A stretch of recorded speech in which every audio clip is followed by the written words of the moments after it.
Hey everybody, welcome back. So as you can see, it's going to be a little bit different today. I'm driving around for work.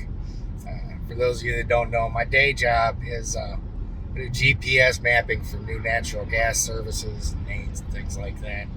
So I spend a lot of time driving. And of course, it gives me a lot of time to reflect. Now, we've been talking a lot here lately about the situation in Florida with the animals that got killed down there, and we've been getting a lot of feedback. Um, a lot of the feedback has been really positive, has been really supportive. A lot of folks reaching out. I'm always really encouraged when I hear people saying that I don't keep snakes, but this bothered me, or other people saying that I'm still disgusted by snakes, but this situation disgusts me more. Um, and like I said, it's really encouraging to hear that because, I think those are among the best people that don't have a vested interest in something, but still have empathy for the animals and things that people go through. And I know I also get some comments in there with people talking about you shouldn't have these animals, they're wild animals. You guys really need to quit crying about, wow, you got some street racing going on out here on the interstate today. Fun. But so you get those remarks too, and a lot of it comes from people that don't have any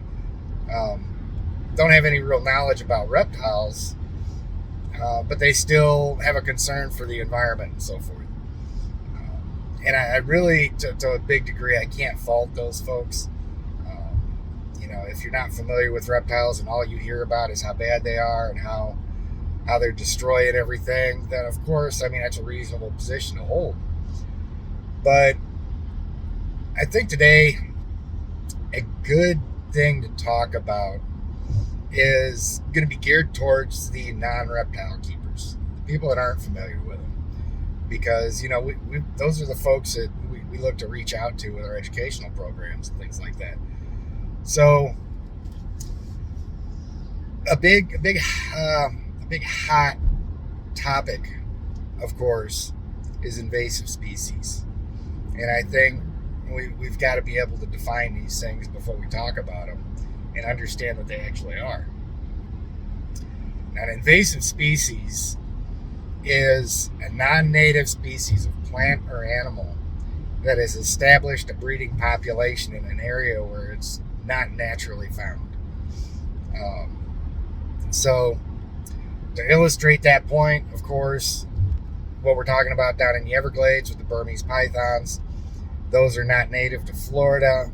They've established a breeding population out there, and they've had a level of impact on the environment. And if we look at that honestly, I haven't found anybody that has an actual well-documented study of what that impact actually is. Now, I know there's state agencies in Florida that have been saying a number of things, and quite frankly, when you've got land developers running the FWC, and they're the ones that are pushing to get some of these studies done, they're of course going to sway these things in their favor, strengthen their own position. So I'm not saying that what is out there is inaccurate. I'm saying that it's pretty difficult to confirm, because there's not a lot of really concise studies about what's actually going on in the Everglades. So all that being said, like I said, an invasive species is a breeding population of plant or animal that's not native to the area where it's currently propagating in. And Burmese pythons fall into that category. There's a lot of non-native invasive plants, things of that nature. And there's a distinction to be made there, because say, for instance, I was to go home right now and let my Nile monitor loose, take him outside, open a door, let him loose. he's gone. He's going off into the woods. He's going to start eating anything that he can. And he's a non-native animal to North Carolina. Now, that doesn't make him an invasive species. In order for him to be invasive in North Carolina, he's got to establish a breeding population. And it's very difficult for one male animal in an ecosystem like this to reproduce. If I was to release my Nile into North Carolina, he would roam around, cause a little bit of havoc over the summer. As soon as winter hit, once the temperature dropped under a certain level for a certain amount of time, he would die. So even if he was out in the woods running around, he's not an invasive species. He's not establishing a breeding population. If I released my Nile monitor into the woods out here in North Carolina, in the center part of the state, and somebody 200 miles west of me releases a female Nile monitor into the woods, what are the chances that those two are going to end up finding each other over the course of a couple hundred miles and breeding? And, even if they did that, if they bred, they laid their eggs, as soon as it got cold again, which it does out here, those animals would die. So just because there's an animal found, if you find a reticulated python in the woods of North Carolina, that doesn't make it an invasive species for that area. Now, same thing for Burmese pythons. They're invasive to Florida. There's breeding populations there. But again, if I released Burmese python up here, the first time winter hit, those animals would die because they're not suited to this climate. Now, there's something else to really take into consideration when we're talking about invasive species.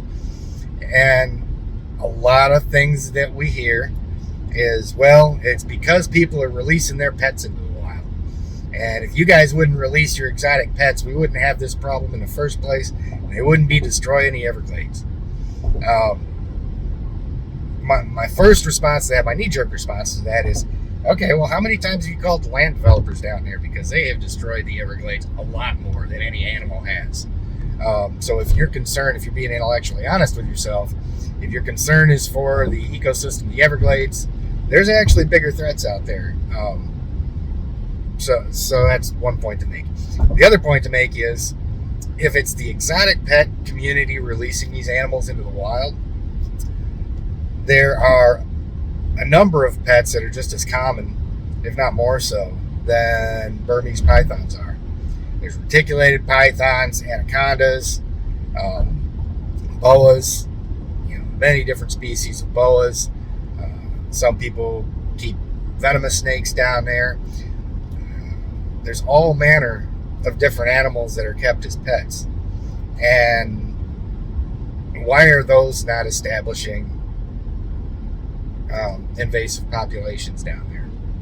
Because it's not a problem that originated down there because somebody decided to release their pets. I'm not saying that doesn't happen. It's something that we always fight against as keepers and do our best to educate people, say, hey, if you've got these animals, make sure, it's why we put so much time into putting out information about responsible keeping and so forth. Really, really important.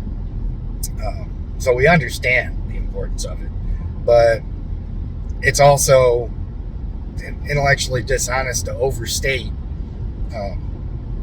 that itself is causing all these problems. Everybody knows the story. A lot of people know the story of Hurricane Andrew, where it wiped out that breeding facility and it released a breeding population of Burmese pythons out into the Everglades. That's where it came from. It was a natural disaster.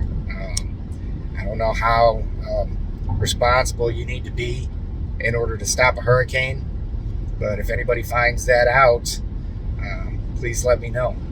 That's a skill I'd really like to have. So, in a nutshell, that's what an invasive species is.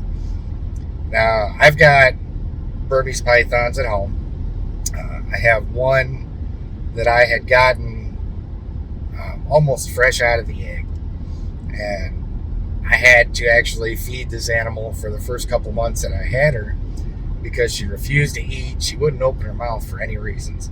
I invested a lot of time in making sure that she was going to get to eating on her own, keep her healthy.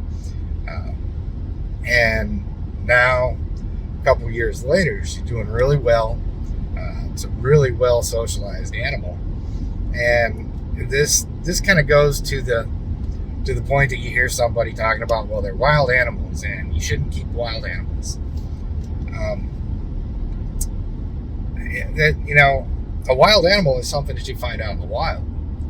Once you bring an animal into captivity and that animal begins to start breeding in captivity for the purposes of being kept in captivity, that's now a domesticated animal. I know it seems strange to some people. You don't think of a snake as a domesticated animal, but depending on which definition you look towards, a domesticated animal is an animal that is bred into captivity for the benefit of humans. And I definitely look at all of my reptiles as a huge benefit for me. You may not keep snakes, you may not understand it. That's fine. But not understanding something it should be the first indicator that you're not in a position to try to impose constraints on people engaging in an activity that you don't understand. The very first thing, if you've got a strong opinion about something, is to become educated on it. That's one of the reasons why I, in the last couple of videos have taken some shots at people that put out misinformation, because misinformation in any form is damaging. When you're making decisions on something that's not based in reality, that's not factual, you're not making a right decision. Even if you get lucky and the decision you come up with just happens to be the right one, you got lucky. Because you were making a decision based on limited or no information about something. So it's really important to keep in mind. For all the non-reptile folks out there, our animals, we make the comparisons to dogs and cats because dogs and cats are the most relatable to people. People have an emotional attachment to those animals. Please don't tell me dogs are different than snakes. I understand this. I've had dogs my whole life. I've had snakes for a very long time. And I understand the differences. The reason why we make that comparison is to let people know, hey, you've got an emotional attachment to the animal that you have in your house. I have an attachment to the animal that I have at my house. So, you've got to start any discussion with finding some kind of common ground there. And, if you're going to argue dishonestly about it, say there's no way you can have an emotional attachment to your animal, you're trying to claim you know what I think, and I'm just going to end the conversation there. You're going to go away. Any discussion about this, it's got to be reasonable. And that's all us as reptile keepers really ask, is that we keep things reasonable and rational, and don't make decisions based on misinformation or no information at all. When we talk about wild animals, I guess one analogy we can use, again, analogies are used to make things more relatable to somebody. If you don't have any experience with snakes, maybe you've got some experience with dogs. So maybe we can talk about a similar situation with a dog that's more easily relatable to people, and then see how that compares to a situation with reptiles that may, they're never identical. It's not the exact same thing, but it's just meant to find that common ground with people. Kind of saying that snakes are wild animals is, where did dogs come from? Dogs are all descendants of wolves. And if you're out in the woods by yourself and all of a sudden you see a pack of 6 wolves coming at you. That's what they do. Those are wild animals. You're probably going to be in trouble. They're going to be picking you out of their teeth pretty soon. But over the centuries, we have bred domesticated dogs from wolves, and now you're perfectly fine with letting that dog curl up next to your kid. And like I said, it's not exactly the same, but it is similar in the respect that, if you take a wild caught reptile and you bring it into captivity and you breed it, every generation that you breed that reptile, they socialize more. They become more socialized. They become less scared of humans, more accustomed to contact.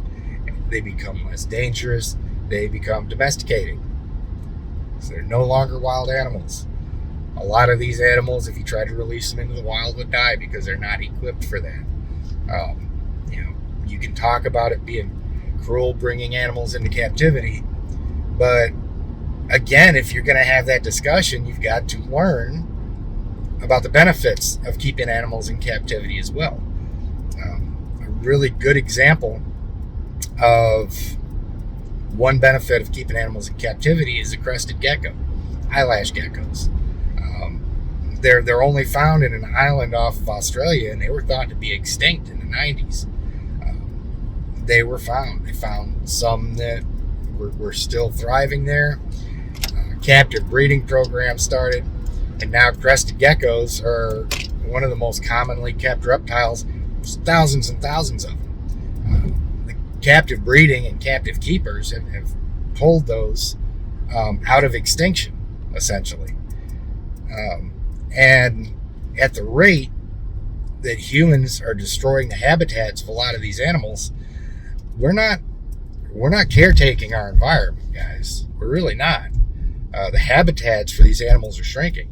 The Burmese python, although it's invasive in Florida, if you look it up, you'll see that it's actually threatened. There's categories of how at risk of extinction an animal is, and they're actually threatened in their natural environment because of human beings. Now, of course, we don't want to go off the deep end on the other direction and start releasing them and propagating them in places where they're not supposed to be. But again, that's another example of how human beings have been so detrimental to the environment. And if you look back through the history of the planet, 99% of the animals that have lived on this planet are extinct. What we have now is just a very small percentage of what has existed on this planet, and we're not taking care of it. Reptiles are important to the ecosystem. They're part of the food chain. It's not something that we want to eradicate. And the sad thing is there's so many people that take the position the only good snake is a dead snake, and you see people all the time showing pictures of this is the snake I killed. What is it? I didn't want it to hurt my kid. Oh, it's a rat snake. Oh, you mean it was harmless? Oh, damn. Oops. And they just drive on. So guys, when we're talking about invasive species and we're talking about ecosystems and the environment, these are complex issues. And one thing to keep in mind, a really good rule of thumb to go by, is if you're dealing with a complex situation and a point of view or an opinion or a statement's made about it that is just really oversimplified, really just singular, pinpointed, emotionally charged as some kind of an answer for that very complex situation, you can bet 99 times out of 100 there's a lot more to it that's not being taken into consideration that you may not know. Um, so anytime we've got something with as many moving parts as this, we've really got to put forth the effort before we generate opinions on this stuff to really learn about what we're talking about first. And we know a lot of this stuff can be really emotionally charged to begin with. And, you hear this in the conversations. I think most of us are guilty of it. When you hear somebody saying something that just makes it perfectly clear that they don't understand what you're talking about, it's easy for a knee-jerk reaction to be like, man, that's ridiculous. Why don't you educate yourself? I think we've all said it at one point or another on something, because we do hear the same things over and over again. And one thing that I'm trying to get better at doing is I'm starting to catch myself doing that more and more often. And, I think it's beneficial if we start making a concerted effort to start educating people instead of telling them to educate themselves, because they're going to go to any number of sources that may or may not be accurate, that may or may not get good information. And as long as we're being honest with people, giving them the facts, giving them, both sides of the story, and being reasonable about it, we've got a better chance of people being reasonable in return about it. I'm by far not perfect in that respect, and I understand that.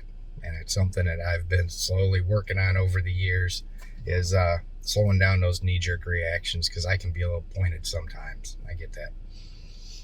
But just know there's a lot of different aspects to these situations that, not everybody's familiar with. We understand that. We understand people's concerns. But again, it's almost a plea for people to be reasonable. And, before you develop an opinion about something that you don't have any firsthand knowledge or experience with, try and seek out that firsthand knowledge or experience. And, make sure that you're being fair and being reasonable, because there's any number of things that any of us feel strongly about. And there's a lot of people that are being unreasonable about those things. If you don't want anything to do with snakes, cool. Think of something that's really important to you. Without diving off into any number of political rabbit holes that we could, just think of that thing that's important to you, and think how you feel every time somebody who's not familiar with that approaches you, or you hear somebody say, this needs to stop, you shouldn't be able to do this, etc., etc., etc. A lot of times a knee-jerk reaction is, dude, you don't know what the hell you're talking about. This is where I stand, and this is where I'm standing. Try and turn that back on something that's important to you, and realize that this is just as important to us. So I hope that helped a little bit. I really do. And I want to start putting more stuff out here as we go that's going to be kind of geared a little bit more towards non-reptile keepers. Try and make things interesting enough to, be entertaining for folks, and still let people learn a little bit about what we do and how we do it. I've got a lot of videos on my channel that shows interacting with the animals and the amount of effort that we put into them. So if you've got a strong opinion about reptile keeping, and you're not a reptile keeper, then I strongly encourage you to, go look at some of that stuff. Go look at a bunch of different stuff. And, let's start basing our opinions on things, on everything, on facts and reality, on what's actually happening, what the reality of things are, and not so much on just our knee-jerk emotional responses. I think we will find that we all get along a lot better, and we're able to more effectively address the problems that we all face today if we all kind of take that approach. And, I know this is a kind of kumbaya group hug thing. Some people might be like, well, I've heard you snap out at a couple people and things like that. And, you're talking bad about somebody I respect. And I mean, whether we like it or not, there's a lot of people in our society that like to lie for their own benefit. And, I'm not going to apologize if it hurts your feelings if I call out somebody that's lying. If you're intentionally spreading misinformation for personal gain, I have zero respect for you. I'll call it out. Nothing personal. Unless you're the one that's lying, and then it's very personal because it's a hit on your honor. I don't want dishonorable people around me in any way, shape, or form, because those are dangerous. More dangerous than any snake that we could possibly be in a room with. So, a couple quick things. Hope I didn't bore everybody talking too much, but a couple things I thought was important to address. So you guys have an awesome day. Have an awesome week. We're going to start moving things in a more positive direction. And I will talk to you guys next time on Intrepid Exotics. Whether you're a lifelong keeper or just getting started, help us encourage responsible keeping, conservation, and public education in the interest of keeping our reptiles safe and healthy as we protect them for future generations. You're invited to spend time with us as we experience these awesome animals together on Intrepid Exotics.